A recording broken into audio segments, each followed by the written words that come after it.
சிம்பிளாக ஹெல்த்தியாக ராகி சங்கத்தி அதுக்கப்புறம் உருளைக்கிழங்கு கறி எப்படி பண்ணுறதுன்னு பார்க்கலாம். இது வந்து 15 நிமிஷத்தில் பண்ணிடலாம்.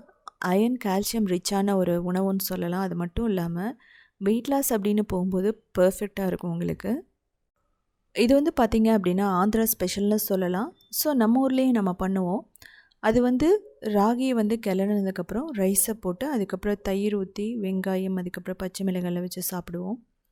இதுக்கு வந்து பார்த்திங்கன்னா 1 கப் அரிசி எடுத்துக்கலாம். எந்த ரைஸ் வேணாலும் எடுத்துக்கலாம். நல்லா வாஷ் பண்ணிவிட்டு கிட்டத்தட்ட ஒரு 10 நிமிஷம் நீங்கள் ஊற வச்சா போதும்.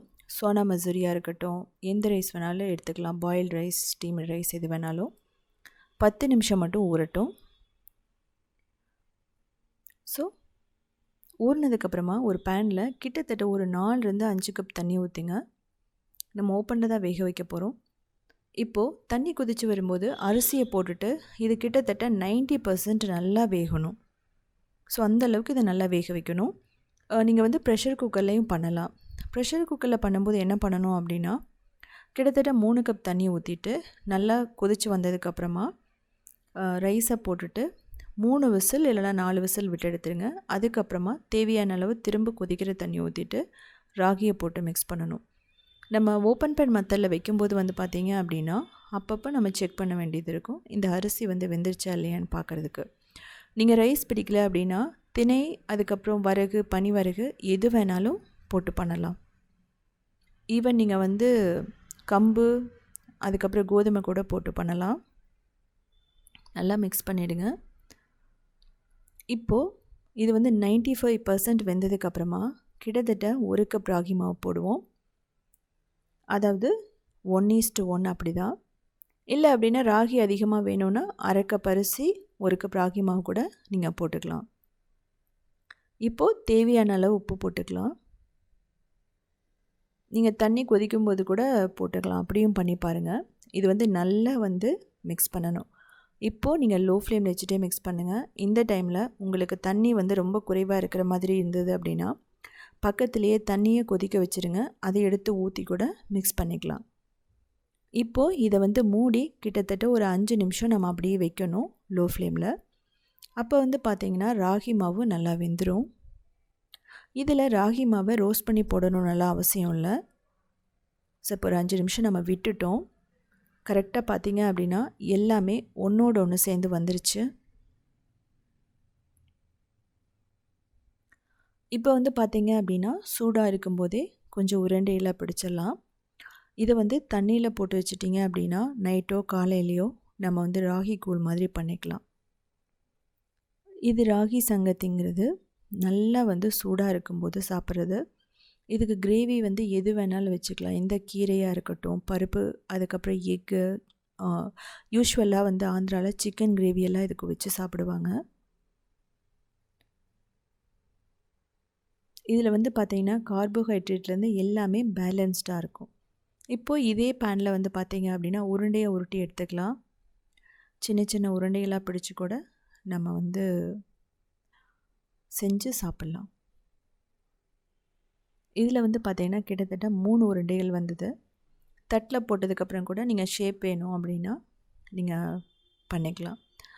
இந்த ராகி வந்து பார்த்திங்க அப்படின்னா இப்படி தான் இருக்கும். ரொம்ப ஷைனிங்காலாம் இருக்காது.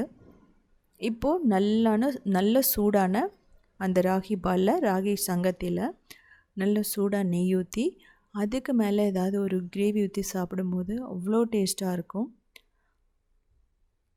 இதில் வந்து மோர், தயிர் எது வேணாலும் வச்சு சாப்பிட்லாம். இதோடு சேர்த்து பச்சை மிளகாய், சின்ன வெங்காயம் கூட நீங்கள் கடிச்சிட்டு சாப்பிட்லாம் தயிரோட. இதுக்கு ஒரு கிரேவி பண்ண போகிறோம். அதுக்கு எண்ணெய், நெய் போட்டுட்டு பட்டை, அதுக்கப்புறம் கிராம்பு, ஏலக்காய், பேலீஃப், அது சோம்பு கிடையாது, ஜீரகம், வெங்காயம் இதெல்லாம் போட்டு நல்லா வதக்குங்க. சிம்பிளான ஒரு உருளைக்கிழங்கு கிரேவி தான். நீங்கள் இதில் மஷ்ரூம், பன்னீர் எது வேணாலும் பண்ணி சாப்பிட்லாம். பச்சை மிளகாய், கறிவேப்பிலை, இஞ்சி, பூண்டு போட்டு நல்லா வதக்குங்க.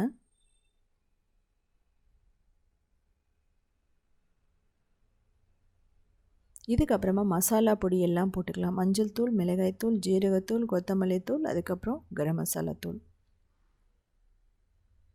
இதுக்கப்புறமா உருளைக்கிழங்கு கிட்டத்தட்ட 2 உருளைக்கிழங்கு நான் எடுத்திருக்கேன். அதையும் சேர்த்துட்டு நல்லா ரோஸ்ட் பண்ணணும். இதில் பீன்ஸ், கேரட், காலிஃப்ளவர், கேப்சிகம் எது வேணாலும் போட்டுக்கலாம் நீங்கள். அது மட்டும் இல்லாமல் நான் நான்வெஜ் சாப்பிட்றவங்களுக்கு சொல்கிறேன், ரொம்ப ரொம்ப சிம்பிளானது. சேம் மெத்தடில் நீங்கள் சிக்கன் கிரேவி பண்ணிவிடுங்க. அது வந்து பார்த்திங்கன்னா ராகியோட பர்ஃபெக்டாக மேட்ச் ஆகும். இப்போது அரைச்சி வச்ச தக்காளி விழுது. கிட்டத்தட்ட ஒரு 4 தக்காளியை தண்ணியை ஊற்றாமல் அரைச்சி வச்சுருக்கேன். இதை போட்டுட்டு கிட்டத்தட்ட நல்லா பச்சை வாசனை போக வரைக்கும் மிக்ஸ் பண்ணிக்கிட்டே இருக்கணும்.